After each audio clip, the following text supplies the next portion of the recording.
శాంతి 24/3/2024 యొక్క అవ్యక్త మురళి ఆధారంగా బాబా సమానంగా హోలీగా అనగా పవిత్రంగా అయ్యే యోగాభ్యాసం చేద్దాము. ఓం శాంతి. నేనొక పవిత్ర ఆత్మను, హోలియెస్ట్ ఆత్మను, సదా హయ్యెస్ట్ స్థితిలో స్థితి అయ్యే ఆత్మను, సదా సర్వ ఖజానాలతో సంపన్నమైన రిచెస్ట్ ఆత్మను. నేను పదమాపదంపతి ఆత్మను. నేను నా మనసు, బుద్ధి, సంస్కారాలపై రాజ్యం చేసే స్వరాజ్యాధికారిని.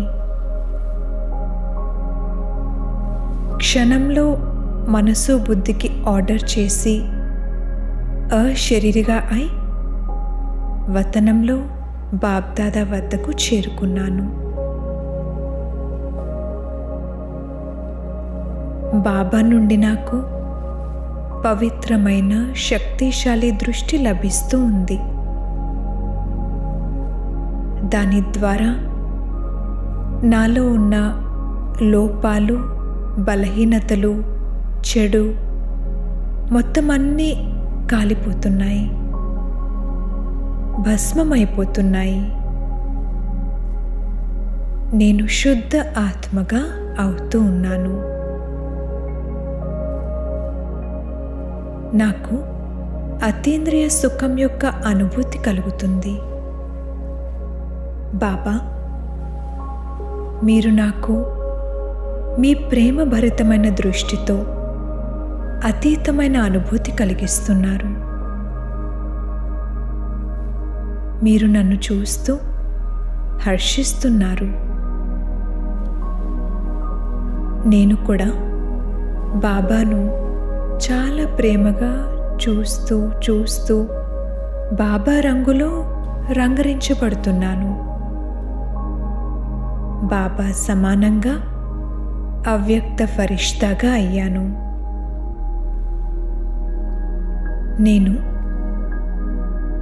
నేను అనే దానిని నీదిలోకి పరివర్తన చేసి బెగ్గర్ టు ప్రిన్స్గా అవుతున్నాను. నేను నా తనువు, మనస్సు, ధనము, సంబంధాలు అన్నింటినీ బాబాకు అర్పించేశాను. నాకైతే ఒక్క బాబా తప్ప ఇంకెవ్వరూ లేరు. రిటర్న్లో బాబా నన్ను సర్వ అవినాశీ ప్రాప్తులతో సంపన్నంగా చేస్తున్నారు. ఈ అవినాశీ ప్రాప్తులను ఎవ్వరూ నా నుండి దోచుకోలేరు, వాటిని కాల్చలేరు, ముంచలేరు. బాబా నన్ను జ్ఞానం, సుఖం, శాంతి మరియు నిస్వార్థమైన సత్యమైన ప్రేమ అనే ఖజానాలతో నిండుగా చేస్తున్నారు. ఈ ఖజానాలను విశ్వంలోని దుఃఖిత అశాంత ఆత్మలకు సకాష్ ఇవ్వడానికి నేను ఉపయోగిస్తున్నాను. దీనితో నా జమా ఖాతా కూడా పెరుగుతూ ఉంది.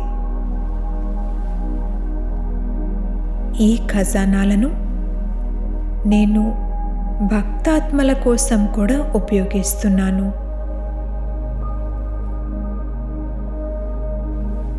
ఇప్పుడు నా ఎదురుగా ఒక దృశ్యం కనిపిస్తుంది. ఒక విశాలమైన మందిరం. అందులో నేనొక సుందరమైన విగ్రహం రూపంలో విరాజమానమై ఉన్నాను. అనేక మంది భక్తాత్మలు నన్ను పిలుస్తూ ఉన్నారు. ఓ పూజ్యాత్మ, ఓ దేవాత్మ, మాకు దర్శనమివ్వండి, సుఖాన్నివ్వండి, శాంతిని ఇవ్వండి, సంతోషాన్ని ఇవ్వండి, మా అజ్ఞానాంధకారాన్ని దూరం చేయండి. భక్తాత్మల పిలుపులు విని నేను అందరి మనోకామనలను పూర్తి చేస్తున్నాను. బాబా ఇచ్చిన ఖజానాలను భక్తాత్మలకు పంచుతున్నాను. అందరికీ ఊరట లభిస్తుంది.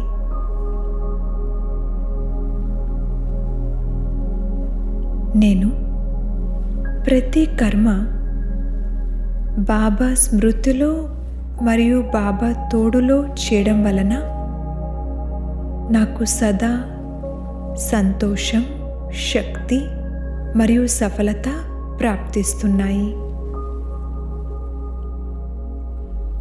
నేను డబల్ లైట్ తీవ్ర పురుషార్థిగా అవుతున్నాను. అనేక పరిస్థితుల యొక్క అలజడిలో కూడా బాబా తోడుతో అచలంగా ఉంటున్నాను.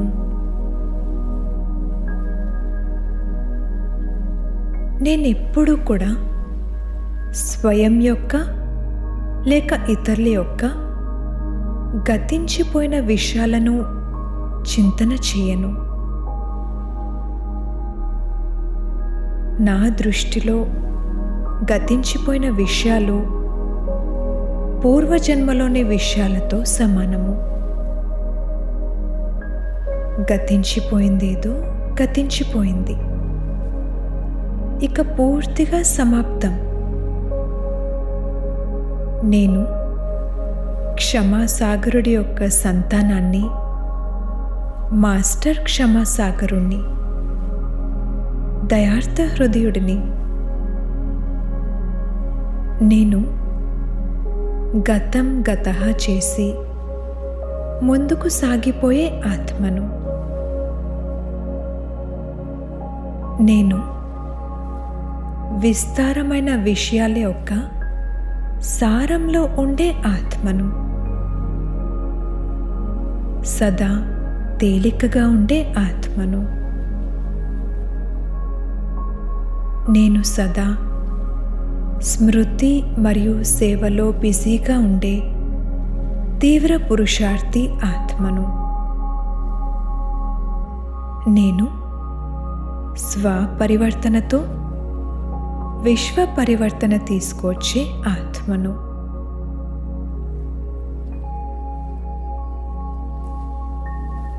ఓం శాంతి.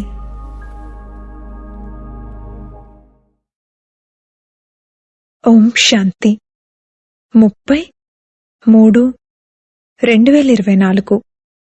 మధురమైన పిల్లలు, ప్రాణదానాన్ని ఇచ్చేవారు తండ్రే. వారు ఎటువంటి జ్ఞానాన్ని ఇస్తారంటే దాని ద్వారా ప్రాణదానం లభిస్తుంది. ఈ విధంగా ప్రాణదానాన్నిచ్చే తండ్రిని ప్రేమగా స్మృతి చేయండి. ప్రశ్న: ఏ ఆధారంపై 21 జన్మల వరకు మీ భాండాగారాలన్నీ నిండుగా ఉంటాయి? జవాబు: సంగమయుగంలో పిల్లలైన మీకు ఏ జ్ఞానమైతే లభిస్తుందో అది సంపాదనకు ఆధారము. ఈ చదువు ఆధారంపై భాండాగారాలన్నీ నిండుగా అయిపోతాయి. ఈ చదువు ద్వారా 21 జన్మల కొరకు సంతోషం లభిస్తుంది. అక్కడ ప్రాప్తి చేసుకోవాలి అనే కోరిక కలిగే వస్తువేది ఉండదు. బాబా జ్ఞానదానాన్ని ఎలా ఇస్తారంటే దాని ద్వారా ఎలా ఉన్న ఆత్మ ఎలా అయిపోతుంది. ఓం శాంతి. భగవాను వాచ: శివబాబా మమ్మల్ని చదివించడానికి వస్తారని సాలిగ్రామాలు భావిస్తారు. వారికే సృష్టి ఆది మధ్యాంతాల గురించి తెలుసని పిల్లలకు తెలుసు. పిల్లలకిప్పుడు ఏదీ కొత్త విషయంగా అనిపించదు. ఇప్పుడు అర్థమైపోయింది. మనుషులైతే అంతా మర్చిపోయి ఉన్నారు. ఎవరైతే చదివించారో వారికి బదులుగా మొదటి నంబర్లో చదువుకున్న వారి పేరు వేసేశారు. మీరు చదువుతూ చదువుతూ ఈ విషయాన్ని నిరూపించాలి. ఇది భారత్ యొక్క శాస్త్రాల విషయమే, అంతేకాని ఇతర ధర్మాల యొక్క శాస్త్రాల విషయం కాదు. భారత్ యొక్క శాస్త్రాల్లోనే పొరపాటు జరిగింది. మీరు తప్ప ఈ విషయాలను ఇంకెవరూ నిరూపించలేరు. పిల్లలకు తెలుసు, ఇది అనాది డ్రామా, ఇది మళ్లీ రిపీట్ అవుతుంది. మీరు మనుషులను తీర్చిదిద్దేందుకు పురుషార్థం చేస్తారు. మనుషులెప్పుడైతే తీర్చిదిద్దబడతారో అప్పుడు ప్రపంచమంతా తీర్చిదిద్దబడుతుంది. సత్యుగం తీర్చిదిద్దబడిన కొత్త ప్రపంచం, మరియు కలియుగం తీర్చిదిద్దబడని పాత ప్రపంచం. ఇది కూడా పిల్లలైన మీరు మంచి రీతిలో అర్థం చేసుకుంటారు మరియు ధారణ చేసి అర్థం చేయించేందుకు యోగ్యులుగా కూడా అవుతారు. ఇందులో చాలా రిఫైన్నెస్ కావాలి, మెరుగుదల కావాలి. బాబా మీకు ఎంత బాగా రిఫైన్ చేసి అర్థం చేయిస్తారు, తీర్చిదిద్దుతారు. తండ్రి అంటారు, మీరెప్పుడైతే తీర్చిదిద్దబడతారో ఇక అప్పుడు నాకు మళ్లీ తీర్చిదిద్దవలసిన అవసరం ఉండదు. మీరు అనార్యులుగా, సభ్యత లేనివారుగా అయ్యారు. ఇప్పుడు ఆర్యులుగా అనగా దేవీదేవతలుగా అవ్వాలి. ఆ విధంగానైతే సత్యుగంలోనే అవుతుంది. వారందరూ తీర్చిదిద్దబడినవారు. ఇప్పుడు తీర్చిదిద్దబడనివారు వారిని పూజిస్తారు. వారిని తీర్చిదిద్దబడినవారు అని మనమెందుకు అంటున్నాము అనేది ఎవరి బుద్ధిలోకి రాదు. అందరూ మనుషులే. తీర్చిదిద్దబడిన ఆర్యులు ఎవరైతే ఉన్నారో వారే ఇప్పుడు పాడైపోయిన వారిగా అయ్యారు. ఆర్యులు మరియు అనార్యులు. ఇకపోతే ఆ ఆర్య సమాజం అనేది ఒక మఠం మాత్రమే. ఈ విషయాలన్నింటినీ వృక్షం ద్వారా స్పష్టంగా అర్థం చేసుకోగలరు. ఇది మనుష్య సృష్టి రూపీ వృక్షం. దీని ఆయువు 5000 సంవత్సరాలు. దీని పేరు కల్పవృక్షము. కాని కల్పవృక్షం అన్న పదాన్ని విన్నప్పుడు మనుషుల బుద్ధిలోకి వృక్షం రాదు. మీకు వృక్షం యొక్క రూపంలో అర్థం చేయించారు. వారు కల్పం లక్షల సంవత్సరాలది అని అనేస్తారు, కాని తండ్రి 5000 సంవత్సరాలది అని అంటారు. ఒక్కొక్కరు ఒక్కొక్క విధంగా దాని ఆయువు గురించి వినిపిస్తారు. పూర్తిగా అర్థం చేయించేవారు ఎవ్వరూ లేరు. శాస్త్రాలపై పరస్పరం ఎన్నో చర్చలు చేస్తారు. మీది ఆత్మిక సంభాషణ. మీరు సెమినార్లు చేస్తారు, దానిని ఆత్మిక సంభాషణ అంటారు. అర్థం చేసుకునేందుకు ప్రశ్నోత్తరాల కార్యక్రమం కూడా చేస్తారు. బాబా మీకేదైతే వినిపిస్తారో దాన్నుండే టాపిక్లు, అంశాలు తీసి మీరు అర్థం చేయిస్తారు. వాళ్ళేం వినిపిస్తున్నారు అనేది కూడా మీరు వెళ్లి వినండి. మళ్లీ వచ్చి ఈ రకమైన వాదోపవాదాలు నడుస్తాయి అని వినిపించాలి. మొదటైతే గీతా భగవంతుడెవరు అన్నది అర్థం చేయించాలి. భగవంతుడైన తండ్రిని మర్చిపోయిన కారణంగా పూర్తిగా నష్టంలోకి వచ్చేశారు. పిల్లలైన మీకైతే తండ్రిపై ప్రేమ ఉంది. మీరు బాబాను స్మృతి చేస్తారు. బాబాయే ప్రాణదానాన్ని ఇచ్చేవారు. అంతే. వారెటువంటి జ్ఞానదానాన్ని ఇస్తారంటే దాని ద్వారా ఎలా ఉన్నవారు ఎలా అయిపోతారు. కావున తండ్రిపై ప్రేమ ఉండాలి. బాబా మనకు ఇటువంటి కొత్త విషయాలను వినిపిస్తారు. మనం శ్రీకృష్ణుణ్ణి ఎంతగా తలుచుకుంటామో, కాని వారు ఏమీ ఇవ్వనే ఇవ్వరు. శ్రీనారాయణుణ్ణి తలుచుకుంటారు, కాని తలుచుకోవడం వలన ఏమైనా జరుగుతుందా? మనమైతే నిరుపేదలుగానే ఉండిపోయాము. దేవతలు ఎంత సుసంపన్నులుగా ఉండేవారు. ఇప్పుడు అన్నీ కృత్రిమ వస్తువులే ఉంటున్నాయి. దేనికైతే ధర ఉండేది కాదో దానికి రోజు ధర ఏర్పడింది. అక్కడ ధాన్యం మొదలైన వాటికి ధర అన్న విషయమే ఉండదు. అందరికీ తమ తమ ఆస్తులు మొదలైనవి ఉంటాయి. ప్రాప్తించాలి అనే కోరిక కలిగేలా అప్రాప్తి అన్న వస్తువేదీ ఉండదు.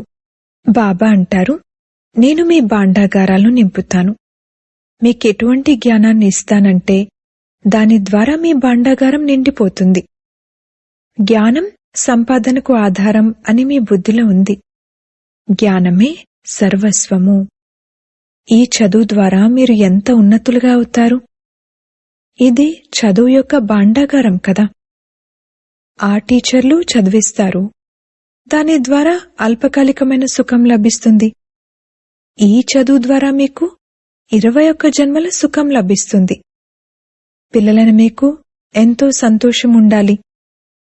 ఇది అర్థం చేసుకోవడానికి సమయం పడుతుంది. అంత త్వరగా ఎవరూ అర్థం చేసుకోలేరు. కోట్లాది మందిలో ఏ ఒక్కరో వెలువడతారు. అర్ధకల్పం మనుషులందరూ ఒకరినొకరు పడేసుకుంటూనే వచ్చారు. పైకెక్కించేవారు ఒక్క తండ్రే. అనంతమైన చదువును చదివించేవారికి బదులుగా చదువుకునేవారి పేరు వేసేశారు. ప్రపంచానికి ఈ విషయాల గురించి తెలీదు. భగవాను వాచ భగవంతుడు చదివించి వెళ్లారు అని అంటారు కాని ఆ తర్వాత వారి శాస్త్రమేదీ ఉండదు. సత్యుగంలో శాస్త్రాలేవీ లేవు. ఇవన్నీ భక్తి మార్గపు శాస్త్రాలు. ఇది ఎంత పెద్ద వృక్షము. భక్తి యొక్క ఈ అనేక శాఖోపశాఖలు లేకపోతే వృక్షం అనే పేరు కూడా ఉండదు. ఇవన్నీ ధారణ చేయాల్సిన విషయాలు. మీరు ధారణ చేస్తారు. చదివించేవారైతే చదివించేసి మాయమైపోతారు. చదువుకున్నవారు వచ్చి విశ్వాధిపతులుగా అవుతారు. ఇవెంత కొత్త విషయాలు. ఒక్క విషయం కూడా ఎవరి బుద్ధిలోనూ కూర్చోదు. విద్యార్థులైన మీరందరూ కూడా నంబర్వారుగా ఉన్నారు. కొందరు పాస్ అవుతారు, కొందరు ఫెయిల్ అవుతారు. ఇది అనంతమైన పెద్ద పరీక్ష. మేము ఇప్పుడు బాగా చదువుకున్నట్లయితే కల్పకల్పాంతరాలు బాగా చదువుకుంటాము అని మీకు తెలుసు. బాగా చదువుకున్నవారే ఉన్నత పదవిని పొందుతారు. నంబర్వారుగా అందరూ వెళ్తారు. మొత్తం క్లాస్ అంతా ట్రాన్స్ఫర్ అవుతుంది. నంబర్వారుగా వెళ్లి కూర్చుంటారు. ఈ జ్ఞానం కూడా ఆత్మలోనే ఉంది. మంచి లేక చెడు సంస్కారాలు ఆత్మలో ఉన్నాయి. శరీరమైతే మట్టి వంటిది. ఆత్మ నిర్లేపి అవ్వదు. 100% సతో ప్రధానంగా మరియు 100% తమో ప్రధానంగా ఎవరున్నారు అన్నది కూడా మీరు అర్థం చేసుకున్నారు. మొదట పేదవారిని పైకెత్తవలసి ఉంటుంది. వారు మొదట వస్తారు. ఆ గురువుల వద్ద ఉండే వారి మంచి మంచి అనన్యులైన శిష్యులు ఎప్పుడైతే ఇక్కడికి వస్తారో అప్పుడు వారందరి బుద్ధి తెరుచుకుంటుంది. వీరంతా మా ఆకులే, వీరు మా నుండి వెళ్ళిపోతున్నారే అని చూస్తారు. ఇక్కడికి సంబంధించిన వారు ఎవరెవరైతే ఉంటారో వారు అక్కడి నుండి బయటపడి ఇక్కడికొచ్చేస్తారు. తండ్రి వచ్చి కొత్త వృక్షాన్ని ప్రారంభిస్తారు. ఎవరైతే ఇతర ధర్మాల్లోకి వెళ్లిపోయారో వారంతా తిరిగి వస్తారు. వారు మళ్లీ తమ భారత్లోకే వస్తారు. భారతవాసులుగానే ఉండేవారు కదా. మన శాఖకు చెందినవారెవరైతే ఉంటారో వారంతా వచ్చేస్తారు. మున్ముందు మీరన్నీ అర్థం చేసుకుంటూ ఉంటారు. ఇప్పుడు విదేశాల నుండి అందరికీ దెబ్బ తగులుతూ ఉంటుంది. ఎక్కడెక్కడైతే బయట నుండి విదేశాలకు వెళ్లిన వారున్నారో వారిని విదేశాల వారు అక్కడి నుండి తరిమేస్తూ ఉంటారు. ఎందుకంటే వాళ్ళెలా భావిస్తారంటే బయట నుండి వచ్చిన వాళ్ళు చాలా షావుకారులుగా అయిపోయారు, ఇక్కడ వాళ్ళు పేదవారిగా అయిపోయారు అని. చివర్లో అందరూ తమ తమ ధర్మాల్లోకి వెళ్లాల్సి ఉంటుంది. చివరికి అందరూ తమ తమ ఇళ్లవైపు పరిగెడతారు. విదేశాల్లో ఎవరైనా మరణిస్తే వారిని భారత్కు తీసుకువస్తారు. ఎందుకంటే భారత్ ఫస్ట్ క్లాస్ పవిత్ర భూమి. భారత్లోనే కొత్త ప్రపంచం ఉండేది. ఈ సమయంలో దీనిని నిర్వికారీ ప్రపంచమని అనము. ఇది వికారీ ప్రపంచం. అందుకే ఓ పతిత పావన రండి, వచ్చి మమ్మల్ని పావనంగా చేయండి అని పిలుస్తారు. ప్రపంచమైతే ఇదే, కాని ఈ సమయంలో ప్రపంచంలో పావనమైన వారెవరూ లేరు. పావనాత్మలు మూలవతనంలో ఉంటారు. అది బ్రహ్మ మహాతత్వం. అందరూ పావనంగా అక్కడికి వెళ్తారు. ఆ తర్వాత పాత్రను అభినయించేందుకు నంబర్ వారుగా వస్తారు. ఆది సనాతన దేవీ దేవతా ధర్మం పునాది. ఆ తర్వాత దాని నుండి 3 శాఖలు వెలువడతాయి. ఇదైతే దేవతా ధర్మం. ఇదేమీ శాఖ కాదు. మొదట ఈ పునాది ఉంటుంది. ఆ తర్వాత దీని నుండి 3 శాఖలు వెలువడతాయి. ముఖ్యమైనవి 4 ధర్మాలు. అన్నింటికన్నా మంచి ధర్మం ఈ బ్రాహ్మణ ధర్మం. దీనికెంతో మహిమ ఉంది. వజ్రతుల్యంగా మీరిక్కడే అవుతారు. తండ్రి మిమ్మల్ని ఇక్కడ చదివిస్తారు. కావున మీరు ఎంత గొప్పవారు. దేవతల కన్నా బ్రాహ్మణులైన మీరు ఎంతో జ్ఞాన సంపన్నులు. ఇది అద్భుతం కదా. మనం ఏ జ్ఞానాన్నైతే తీసుకుంటున్నామో అది మనతో పాటు వస్తుంది. ఆ తర్వాత అక్కడ జ్ఞానాన్ని మర్చిపోతారు. మొదట మనం ఏం చదివేవారము, ఇప్పుడు మనం ఏం చదువుతున్నాము అనేది మీకు తెలుసు. ఐసీఎస్కు చదివేవారు అప్పుడేం చదువుతారు, ఆ తర్వాత ఏం చదువుతారు? తేడా అయితే ఉంటుంది కదా. మున్ముందు మీరు ఎన్నో కొత్త పాయింట్లు వింటారు. ఇప్పుడే వాటిని తెలియచేయరు. వాటిని వినే పాత్ర మున్ముందుంది. జ్ఞానానికి సంబంధించిన పాత్ర ఎప్పుడైతే పూర్తవ్వాల్సి ఉంటుందో అప్పుడు ఆ సమయంలో మేం కూడా బాబా జ్ఞానాన్ని ధారణ చేస్తాము అని బుద్ధిలో ఉంటుంది. అప్పుడు మన పాత్ర స్వర్గంలో ప్రారంభమైపోతుంది. వారి పాత్ర పూర్తయిపోతుంది. బుద్ధిలో చాలా మంచి ధారణ ఉండాలి. స్మరణ చేస్తూ ఉండండి. తండ్రిని స్మృతి చేస్తూ ఉండండి. స్మృతి లేకపోతే తక్కువ పదవిని పొందుతారు. తండ్రిని స్మృతి చేస్తూ చేస్తూ శరీర భానం తొలగిపోతుంది. సన్యాసులు కూడా ఈ అవస్థను అభ్యాసం చేస్తూ చేస్తూ శరీరాన్ని వదిలేస్తారు. కాని వారి మార్గం వేరు. అందుకే వారు మళ్లీ జన్మ తీసుకోవాల్సి వస్తుంది. వారు బ్రహ్మంలో లీనమైపోయారని, అందుకే మళ్లీ తిరిగి రాలేరని వారి అనుచరులు భావిస్తారు. తండ్రి అర్థం చేయిస్తున్నారు, ఎవ్వరూ తిరిగి వెళ్లలేరు. చివర్లో ఎప్పుడైతే నటులందరూ స్టేజ్ పైకి వస్తారో అప్పుడే తిరిగింటికి వెళ్తారు. అది హద్దులోని వినాశీ నాటకం. ఇది అనంతమైన అవినాశీ నాటకం. మీరు బాగా అర్థం చేయించొచ్చు. ఈ డ్రామా ఒక పేను వలె మెల్లగా నడుస్తుంది. వారేమో చిన్న చిన్న డ్రామాలను తయారు చేస్తారు. అసత్యమైన ఫిలింలు తయారు చేస్తారు. వాటిలో కొన్ని మంచి విషయాలు కూడా ఉంటాయి. ఉదాహరణకు విష్ణు అవతరణ కూడా చూపిస్తారు. అలాగని ఎవరూ పైనుండి దిగి వస్తారని కాదు. లక్ష్మీనారాయణలు పాత్ర అభినయించడానికి వస్తారు. అంతేకాని పైనుండెవరూ అలా దిగి రారు. ఇప్పుడు పిల్లలైన మిమ్మల్ని తండ్రి చదివిస్తారు. అప్పుడు ఈ విషయాలన్నింటినీ మీరందరూ అర్థం చేసుకోగలుగుతారు. మొదట మీరందరూ తుచ్చబుద్ధి కలవారిగా ఉండేవారు. ఎప్పుడైతే తండ్రి అర్థం చేయించారో అప్పుడు మీ కపాలం తెరుచుకుంది. ఇంతకాలం ఏదైతే విన్నారో అది ఎందుకూ ఉపయోగపడనిది. మీరింకా ఎక్కువ పడిపోతూ వచ్చారు. అందుకే మీరు అందరితో రాయిస్తారు.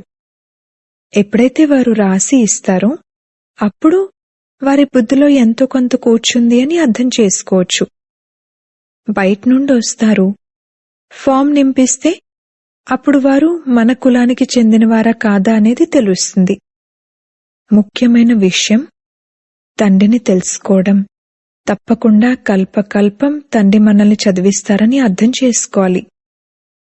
మీరు ఎప్పటినుండి పవిత్రంగా అయ్యారు అని వారిని అడగాలి. అంత త్వరగా బాగవ్వరు. గడియ గడియ మాయ పట్టుకుంటుంది. వీరు అపరిపక్వంగా ఉన్నారు అని గమనిస్తే అది మింగేస్తుంది. కొందరు మహారథులను కూడా మాయ మింగేస్తుంది. శాస్త్రాల్లో కూడా ఇప్పటి ఉదాహరణే ఉంది. మందిరాల్లో కూడా గుర్రపు స్వారీ చేసేవారిని, మహారథులను, పాదచారులు మొదలైన వారిని చూపిస్తారు. మీరిప్పుడు మీ స్మృతి చిహ్నాలు చూస్తారు. ఎప్పుడైతే మీరలా తయారైపోతారో అప్పుడు భక్తి ఎగిరిపోతుంది. మీరు ఎవ్వరి కాళ్లకు నమస్కరించరు. దేవతలెక్కడికి వెళ్లారు, వారి చరిత్ర గురించి చెప్పండి అని మీరు అడుగుతారు. బాబా పిల్లలైన మిమ్మల్ని జ్ఞానస్వరూపులుగా తయారు చేశారు కావునని మీరు ఆ ప్రశ్న అడుగుతారు. మరి ఆ నష ఉండాలి. పాస్ విత్ ఆనర్గా 8 మందే అవుతారు. ఇది చాలా పెద్ద పరీక్ష. స్వయాన్ని చూసుకోవాలి. నా ఆత్మ పవిత్రంగా అయ్యిందా? ఎప్పుడైతే యోగం ఉంటుందో అప్పుడే బ్యాటరీ నిండుతుంది. తండ్రితో యోగం ఉన్నట్లయితే సతో ప్రధానంగా అవుతారు. తమో ప్రధాన ఆత్మ తిరిగి వెళ్లలేదు. ఇది కూడా డ్రామాయే. అక్కడ దుఃఖాన్నిచ్చే వస్తువేదీ ఉండదు. గోవులు కూడా సుందరంగా ఉంటాయి. శ్రీకృష్ణుడితో పాటు ఎంత సుందరమైన గోవులను చూపిస్తారు. గొప్ప వ్యక్తుల యొక్క ఫర్నిచర్ కూడా సుందరంగా ఉంటుంది. గోవులు మంచి పాలు ఇస్తాయి. అందుకే పాలనదులు ప్రవహిస్తాయి. ఇప్పుడిక్కడ అవి లేవు. ఇప్పుడు మీరు జ్ఞానస్వరూపులుగా అయ్యారు. ఈ ప్రపంచాన్ని మీరు తుచ్చమైనదిగా భావిస్తారు. దీని చెత్తంతా స్వాహా అవ్వనున్నది. ఆ తర్వాత ఈ చెత్తంతా తొలగిపోయి అందరూ స్వచ్ఛంగా అయిపోతారు. మనం మన రాజధానిలోకి వెళ్ళిపోతాము. దాని పేరు స్వర్గము. వినడంతోనే సంతోషం కలుగుతుంది. అచ్చా, మధురాతి మధురమైన సిక్కిలదే పిల్లలకు మాతా పితా బాప్దాదాల ప్రియ స్మృతులు మరియు గుడ్ మార్నింగ్. ఆత్మిక పిల్లలకు ఆత్మిక తండ్రి నమస్తే. ధారణ కొరకు ముఖ్య సారము. మొదటి పాయింట్, ఈ తీర్చిదిద్దబడని పాత ప్రపంచాన్ని తీర్చిదిద్దేందుకు స్వయాన్ని తీర్చిదిద్దుకోవాలి. తమ బుద్ధిని తండ్రి స్మృతి ద్వారా రిఫైన్ చేసుకోవాలి. రెండవ పాయింట్, పరస్పరం ఆత్మిక సంభాషణ చేసుకోవాలి. అంతేకాని వాదోపవాదాలు కాదు. జ్ఞానాన్ని దానం చేసి సర్వుల భాండాగారాలను నిండుగా చేయాలి. వరదానము, స్వమానమనే సీట్పై స్థితులై శక్తులను ఆర్డర్ అనుసారంగా నడిపించే విశాల బుద్ధి భవ. తమ విశాల బుద్ధి ద్వారా సర్వశక్తుల రూపీ సేవాదారులను సమయానికి కార్యంలో వినియోగించండి. ఏ టైటిల్స్ అయితే డైరెక్ట్గా పరమాత్మ ద్వారా లభించాయో వాటి నశాల్లో ఉండండి. స్వమానమనే స్థితిరూపీ సీట్పై సెట్ అయి ఉన్నట్లయితే సర్వశక్తులు సేవ కొరకు సదా హాజరై ఉన్నట్లు అనుభవం అవుతుంది. మీ ఆజ్ఞ కోసం ఎదురుచూస్తూ ఉంటాయి. కావున వరదానాన్ని మరియు వారసత్వాన్ని కార్యంలో వినియోగించండి. యజమానులుగా అయి యోగయుక్తులుగా అయి యుక్తియుక్తమైన సేవను ఈ సేవాదారుల నుండి తీసుకున్నట్లయితే సదా రాజీగా ఉంటారు. పదే పదే అర్జీ వేయరు. స్లోగన్, ఏ కార్యాన్నైనా ప్రారంభించే కంటే ముందు విశేషంగా ఈ స్మృతిని ఇమర్జ్ చేసుకోండి. సఫలత శ్రేష్ఠ బ్రాహ్మణాత్మనైన నా జన్మ సిద్ధ అధికారము. ఓం శాంతి.